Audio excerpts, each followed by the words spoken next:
this video, we will see blood, cannibalism, murder, and a lot of cut together body parts. Viewer discussion is advised. Hello everyone and welcome back to another episode of scary talks. I am pretty sure अभी जो India में हालात चल रहे हैं उसके बारे में आप सब जानते होंगे, जिस केस के बारे में अभी हम बात करने जा रहे हैं।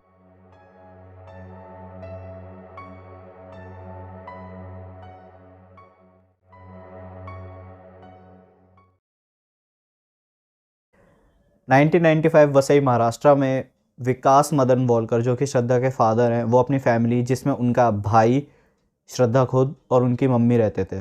लेकिन वसई में जॉब और एजुकेशन का ज़्यादा स्कोप ना होने की वजह से विकास मदन बोलकर, जो कि श्रद्धा के फादर थे, उन्होंने वहाँ से पालघर मूव करने की सोची। श्रद्धा ने अपनी एजुकेशन और अपना कॉलेज पालघर में ही करा था। तो जब वो 20 साल की हो गई थी तो श्रद्धा ने सोचा क्यों ना पालघर से निकल कर किसी बड़ी जगह जाया जाए जहाँ पे उसके करियर और उसकी जॉब का एक बेटर स्कोप हो। श्रद्धा ने मुंबई मूव करने से पहले ही एक फ्रेंड के थ्रू एक कॉल सेंटर में जॉब पाली थी।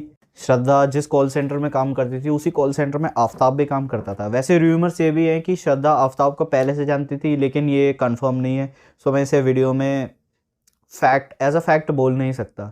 लेकिन ये चीज़ है कि श्रद्धा और आफ्ताब का कनेक्शन जो उनका बॉन्ड है वो इस कॉल सेंटर से ही शुरू हुआ था। अब जब श्रद्धा और आफ्ताब एक दूसरे को पसंद करने लगे थे तो वो एक रिलेशनशिप में भी आ गए थे। और रिलेशनशिप में आने के कुछ टाइम बाद ही आफ्ताब ने श्रद्धा से ये कहा कि हम दोनों को लिव इन में रहना चाहिए, क्योंकि मुंबई एक महंगी जगह है, वहाँ पे छोटे छोटे कमरों के काफ़ी ज़्यादा किराया होता है। लिव इन में रहने के कुछ टाइम बाद ही श्रद्धा ने आफ्ताब के बारे में अपनी फैमिली को बताया, और आफ्ताब बीइंग अ मॉमडन, श्रद्धा की फैमिली ने उनके रिश्ते के लिए मना कर दिया ऑब्वियसली। लेकिन आफ्ताब और श्रद्धा ने फिर भी अपने इस रिश्ते को कंटिन्यू करा और वो एक ही घर में साथ में रहने लगे। देखो, बाहर से तो ये बहुत अच्छा लग रहा है कि दोनों एक दूसरे से प्यार करते थे और साथ में रह रहे थे, इवन दो उनकी फैमिलीज नहीं मान रही थी, लेकिन रिश्ते के उनके अंदर ही अंदर काफ़ी ज़्यादा लड़ाई और झगड़े थे। आफ्ताब जो था, he was not loyal. Aftab Shraddha के साथ लिव इन में रहने के बाद भी और लड़कियों से बातचीत करता था और उनसे मिलता भी था, जिसकी वजह से श्रद्धा और आफ्ताब में काफ़ी लड़ाई और झगड़े होते। लड़ाइयाँ इस हद तक बढ़ जाती थी कि आफ्ताब कभी कभी श्रद्धा को पीट भी देता था, वो उसे फिजिकली और इमोशनली असॉल्ट करता था। But I don't know why Shraddha was still with him. I mean, अगर वो उसे इतना ज़्यादा असॉल्ट करता था तो श्रद्धा को उसे छोड़ देना चाहिए था। श्रद्धा ने ये बात अपने फैमिली को भी बताई थी और उसकी फैमिली ने बोला था कि just leave him and come back. लेकिन श्रद्धा का यही कहना था कि आफ्ताब का भी बस बुरा टाइम चल रहा है, वो दिल का अच्छा है। अब आफ्ताब धीरे धीरे काम पे भी नहीं जा रहा था, आफ्ताब ने घर पे रहना शुरू कर दिया था, और श्रद्धा ही थी जो कि काफ़ी टाइम ऑफिस जाती थी, मतलब रेगुलरली ऑफिस जाती थी, और आफ्ताब श्रद्धा की सैलरी का एक बड़ा पार्ट ले लेता था और उससे ड्रग्स, नशे, ये सब करता था। आफ्ताब का लॉयल ना होना और श्रद्धा के संग लगातार रहना, उसके पैसे यूज़ करना और उसको जाने भी ना देना, आई थिंक ये उनकी लड़ाई का मेन कॉज था। लेकिन इन सारी लड़ाई झगड़े से परेशान होके श्रद्धा और आफ्ताब ने डिसाइड करा कि वो मुंबई को छोड़ के दिल्ली में रहना शुरू करेंगे और वो अपने सारे लड़ाई झगड़े छोड़ के एक न्यू लाइफ, एक न्यू चैप्टर शुरू करेंगे। मगर श्रद्धा को ये नहीं पता था कि दिल्ली आना उसकी बहुत बड़ी गलती होने वाली है। कि कॉल सेंटर में काम करते थे, घर वालों के विरोध की वजह से दिल्ली में आकर लिव इन में रहने लगे थे दोनों। 18 मई को दोनों के बीच झगड़ा हुआ। आफ्ताब ने श्रद्धा का मुंह दबाकर उसका मर्डर कर दिया। आफ्ताब ने श्रद्धा का मर्डर कर उसके शव के टुकड़े किए। बदबू ना आए इसलिए फ्रिज भी खरीदा और उसके शव के टुकड़े उसी फ्रिज में रखे। दिल्ली में आके उन्होंने एक छतरपुर नाम की जगह में अपना एक घर लिया। घर इन द सेंस मतलब एक कमरा ही था, लेकिन वो 2 लोग के रहने के हिसाब से काफ़ी अच्छा था। लेकिन मुंबई से चलती हुई टेंशन उनको दिल्ली में भी फॉलो कर रही थी। इनके बीच में फिर से लड़ाई झगड़े होने लगे, जिसका मेन कॉज श्रद्धा को ये फील होता था कि आफ्ताब उसे यूज़ कर रहा है, उसके पैसों को यूज़ कर रहा है। क्योंकि श्रद्धा जब भी आफ्ताब से पूछती थी कि क्या तुम मेरे से शादी करोगे या फिर अब तो हमें शादी कर लेनी चाहिए, आफ्ताब उसकी बात को हमेशा टाल देता था। लेकिन 18 मई को आफ्ताब का गुस्सा बहुत ज़्यादा बढ़ गया। उसने रात में श्रद्धा के साथ किसी बात पे लड़ाई करी और गुस्से में आके उसने श्रद्धा का गला दबा दिया, और जब तक श्रद्धा मर नहीं गई तब तक उसने उसका गला नहीं छोड़ा। श्रद्धा वॉज लाइंग डेड।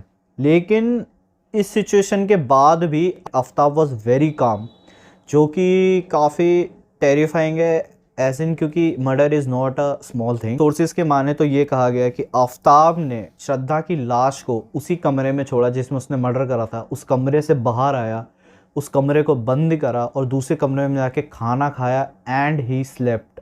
अगली सुबह आफ्ताब उठा, वो मार्केट गया और अलग अलग शॉप से एक फ्रिज, एक आरी, पॉलीबैग्स, बैकपैक, ब्लीच और केमिकल्स लेकर आया।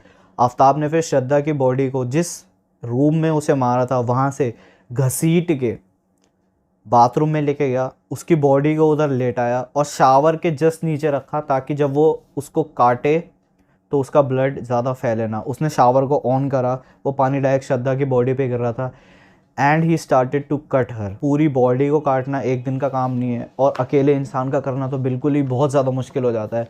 सो आफ्ताब काफ़ी ज़्यादा थक गया था, तो उसने एक दिन में श्रद्धा की आधी बॉडी काटी, उसकी अपर बॉडी उसने फर्स्ट डे पे काटी और बाकी की नीचे की बॉडी उसने आधी वापस लेके गया और उस फ्रिज में वापस जाके रख दी। Jesus Christ. The crazy thing is कि उसके घर में अभी लाश है। उसने अपने फ्रिज के निचले हिस्से में श्रद्धा की आधी लाश रखी है और फ्रिज के ऊपर वाले हिस्से में श्रद्धा को काट के उसके बॉडी के छोटे छोटे टुकड़े करके पॉली बैग्स में भर के फ्रीज़र में रखा हुआ है। और उसी सेम फ्रिज में बंदे ने अपना खाना भी रखा हुआ है। वो उसने फ्रिज को खोला, वहाँ से खाना खाया, फ्रिज बंद करा। थोड़ी देर बाद जब उसके सर में दर्द हो रहा तो उसने वो फ्रिज दोबारा खोला एंड रिमेंबर उस फ्रिज में श्रद्धा की आधी लाश है। उसने उस फ्रिज को दोबारा खोला, उसमें से दूध निकाला, खुद के लिए चाय बनी और चाय बना के वो फिर से सो गए। अगले दिन उसने वही सेम प्रोसीजर काटा और उसने उसकी नीचे की बॉडी भी पूरी काट दी। Aftab was so smart. Aftab ने, अब जबकि उसने श्रद्धा को पूरा काट चुका था, मेरे को ये बोलते हुए बहुत अजीब लग रहा है, अब जब उसने श्रद्धा को पूरा काट चुका था उसने उसके बैग्स को अपने बैकपैक में डाला। जो पॉली बैग में उसने श्रद्धा के रिमेन्स रखे थे उसको अपने पॉली बैग में डाला और धीरे धीरे करके आसपास के जगहों में फेंकना शुरू कर दिया, जिसमें से एक था महरौली का जंगल। Now let's talk about the plan. Aftab is so smart. उसने पहले श्रद्धा को मारा, उसके छोटे छोटे छोटे छोटे टुकड़े करे, जो ब्लीच लाया था उससे उसने पूरा घर धोया, खून के एक एक धब्बे मिटाए, स्किन को, जो उसकी काटने के बाद स्किन के कुछ रिमेन्स रह गए होंगे घर में, स्किन को पूरी तरीके से साफ़ करा। उसने घर पूरा साफ़ करा और उसने अपने जो बैकपैक लिया था उसमें श्रद्धा के रिमेन्स डाल के धीरे धीरे उसे डिस्ट्रीब्यूट करना शुरू कर दिया। एंड उसने सारे बॉडी पार्ट्स एक जगह नहीं फेंके, क्योंकि अगर सारे बॉडी पार्ट्स को एक जगह फेंकता तो वहाँ पे जानवर, कुत्ते, बिल्ली ये सब आ सकते हैं और वहाँ पे चांस रहता है पुलिस के आने का, क्योंकि it is possible.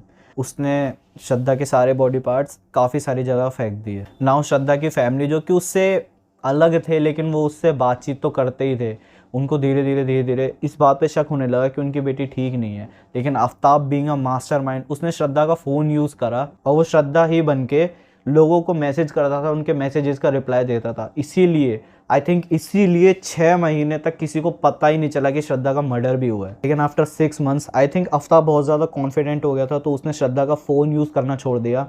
The last thing and I think the biggest mistake he did was 52,000 उसने श्रद्धा के अकाउंट से अपने अकाउंट में लिए, जो श्रद्धा के आई थिंक सो सेविंग्स थी, उसने अकाउंट से अपने अकाउंट में ली। वो मुंबई गया किसी काम से, उसने वहाँ श्रद्धा का फ़ोन फेंक दिया। श्रद्धा की तरफ से कोई अपडेट ना मिलने पर श्रद्धा की फैमिली कंसर्न होने लगी और उन्होंने इधर उधर पूछना शुरू करा।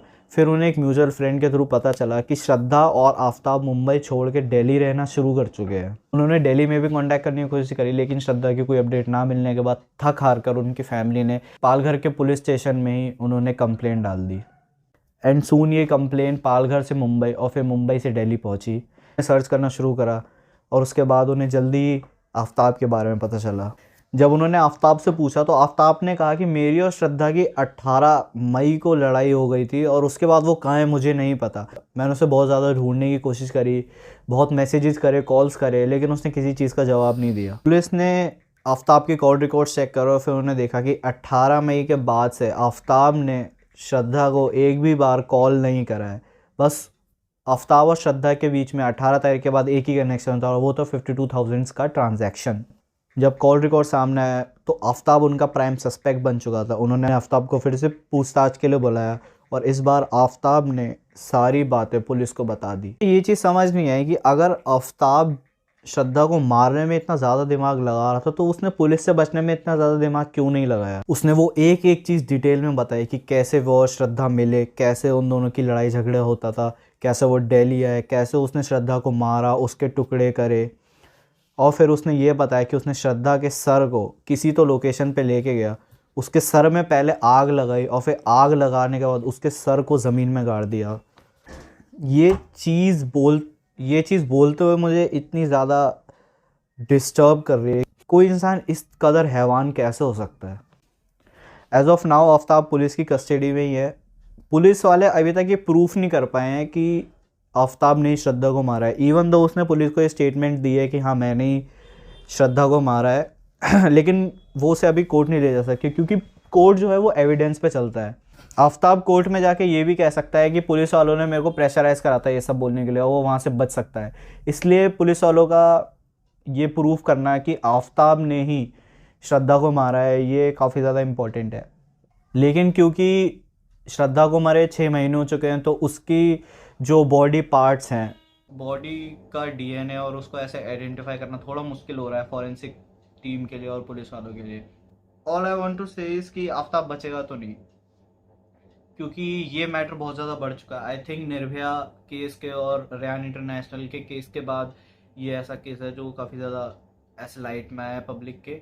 And I don't think so कि आफ्ताब का कोई वे है यहाँ से बाहर निकलने का। लेकिन ये चीज़ तो कहनी पड़ेगी कि आफ्ताब में दिमाग तो बहुत है। तो आई थिंक सो इस वीडियो यहीं मैं ख़त्म करना चाहूँगा। एंड अगर इन फ्यूचर आफ्ताब को जो भी सज़ा मिलेगी मैं उस पर भी शायद वीडियो बनाऊँगा। And that being said, thank you for watching. I know ये वीडियो लंबी होगी बट इस वीडियो के लिए भाई मैंने बहुत मेहनत करी है, मैंने बहुत पढ़ा, और जब मैं ये सारी चीज़ें पढ़ रहा था मेरे को भाई लिटरली उल्टी करने का मन कर रहा था। And see you in the next video. Thank you for watching.